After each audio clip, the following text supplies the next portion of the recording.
Income tax return file करने के लिए कौन कौन से डॉक्यूमेंट्स रिक्वायर्ड होते हैं जो कि हर टैक्स पेयर को तैयार करने होते हैं और अपने टैक्स लॉयर को प्रेजेंट करने होते हैं।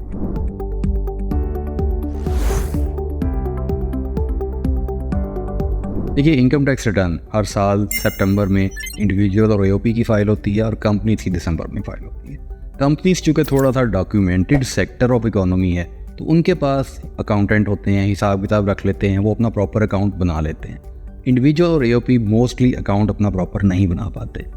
हम हर साल लोगों को बताते हैं कि ये डॉक्यूमेंट्स आप लेके हैं, लिस्टें बनाते हैं, पेपर्स शेयर करते हैं, व्हाट्सएप मैसेजेस अब चलना शुरू हो गए हैं, लिस्ट बना के दी जाती है। उसके बावजूद कॉल जब आपको क्लाइंट की आती है तो सबसे पहला क्वेश्चन होता है, जी क्या क्या डॉक्यूमेंट लेके आऊँ। आज हम आपको मुख्तसरन वो तमाम डॉक्यूमेंट्स बताएंगे जो कि आपने अपनी इनकम टैक्स रिटर्न फाइल करने के लिए कलेक्ट करने हैं और अपने टैक्स लॉयर को प्रेजेंट करने हैं। देखिए, टैक्स रिटर्न है क्या? टैक्स रिटर्न है बेसिकली आपका हिसाब किताब। आपने सेल्स कितनी की हैं, आपने परचेज़ क्या की हैं, आपके एक्सपेंसेस कौन कौन से हैं, उस पर प्रॉफिट जितना आया उस पर टैक्स कितना बनेगा, और वो जो आफ्टर टैक्स इनकम है, वो जो आप टेक होम मनी लेके गए हैं, उसके बाद आपने अपने पर्सनल एक्सपेंसेस कौन कौन से किए। सबसे पहले चीज़, आप अपनी बैंक स्टेटमेंट्स देंगे, आप अपनी सेल्स इनवॉइसेस या सेल्स के बिल देंगे, आपने जो परचेज़ किया है, अगर कोई परचेज़ रजिस्टर है या परचेज़ इनवॉइसेस हैं या परचेज़ की कोई भी तफसील आपके पास मौजूद है तो वो मुहैया करेंगे। उसके बाद अपने यूटिलिटीज़ के एक्सपेंसेस देंगे, आप अपनी सैलरीज़ की डिटेल देंगे। अच्छा, इसमें से जो चीज़ आप पे एप्लीकेबल है आप अपने हिसाब से नोट करते जाएंगे और जो चीज़ आप पे एप्लीकेबल नहीं है वो चीज़ आप उसको छोड़ते जाएंगे। उसके बाद अदर एक्सपेंसेस हैं, आपने कोई एक्सपेंस दिया, आपने फ्रेट पे किया है, कैरेज दिया है, आपने कोई तनख्वाहों के अलावा और एक्सपेंस किया है, एंटरटेनमेंट एक्सपेंस अगर आपने किया है, कोई कैश बुक आपने बनाई हुई है अपनी, तो ये तमाम डॉक्यूमेंट आपके बिजनेस से रिलेटेड हैं। उसके बाद आ जाते हैं टैक्सेस, कि आपके कौन कौन से टैक्सेस एट सोर्स डिडक्शन हुई है। क्या आपकी सेल्स के ऊपर जिनको आपने माल बेचा है उन्होंने आपका टैक्स काटा है, क्या आपके पास उसके चालान मौजूद हैं। बहुत सारा डाटा आपके लॉगिन में आ जाता है लेकिन कंप्लीट नहीं होता। जिम्मेवारी ये आपकी है, टैक्स पेयर की है, कि वो अपने एडवाइज़र को अपना तमाम डिडक्शन का डाटा ला के प्रोवाइड करे। उसके बाद आपके मोबाइल फ़ोन पे टैक्स कटा है, आपकी गाड़ी पे टैक्स कटा है, आपकी यूटिलिटी बिल्स के ऊपर इनकम टैक्स कटा है, या कहीं आपने कोई प्रॉपर्टी ली बेची है उसके ऊपर टैक्स कटा है, आपने गाड़ी नई परचेज़ की है उसके ऊपर टैक्स कटा है, आपने कोई ट्रैवल किया है मुल्क से बाहर, आपने क्रेडिट कार्ड या डेबिट कार्ड यूज़ किया है उसके ऊपर टैक्स कटा है। तो जहाँ जहाँ आपकी डिडक्शन एट सोर्स हुई है, किसी भी सेक्शन में हुई है, उस तमाम की तफसील आपने प्रोवाइड करनी है। यहाँ तक आपका बिजनेस का अकाउंट कंप्लीट हो जाएगा। उसके बाद आएंगे आपके पर्सनल एक्सपेंस।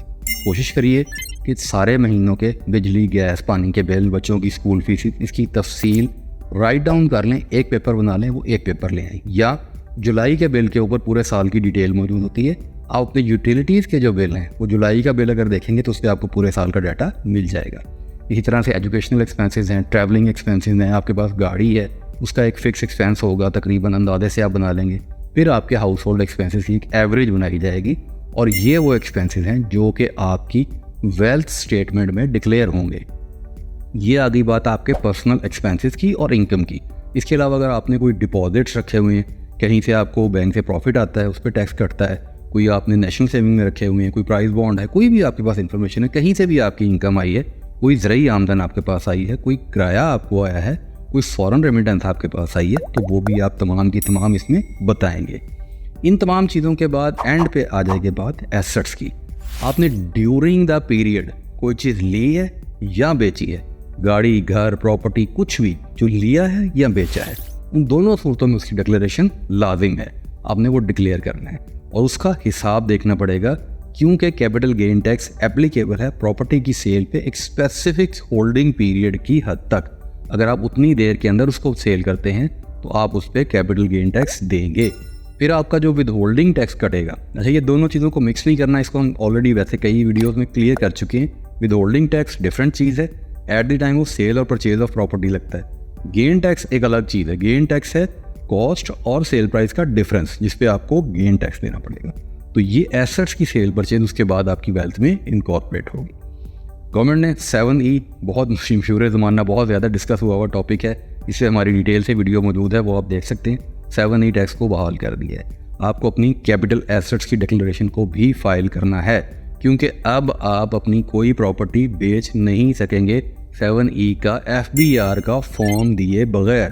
तो अपने कैपिटल एसेट्स को प्रॉपर तरीके से डिक्लेयर करवाइए, और अगर उस पर कोई टैक्स बनता है तो वो जमा करवाइए, और उसके बाद आप कोई प्रॉपर्टी फ़रोख्त कर सकेंगे। जो प्रॉपर्टी आपकी वेल्थ में मौजूद है उसका 7E का फॉर्म लगेगा तो आपकी प्रॉपर्टी की वो सेल रजिस्टर होगी। अदरवाइज़ आप बेचने जाएंगे तो आपकी वो सेल रजिस्टर नहीं होगी, और उस टाइम पे जब आपसे अचानक मांगेंगे तो आपके लिए प्रॉब्लम होगी। तो ये वो तमाम डॉक्यूमेंट्स हैं जो कि आपको टैक्स रिटर्न फाइल करने के लिए अपने टैक्स लॉयर को मुहैया करने हैं। विद इन 30 सेकेंड्स दोबारा लिस्ट डाउन कर देता हूँ ताकि लोग सुन लें और अपने ये डॉक्यूमेंट्स तैयार करें। कारोबार के हवाले से बैंक स्टेटमेंट, बिल्स, तनख्वाहों की डिटेल, अखराजात की डिटेल और अपने यूटिलिटीज़ की।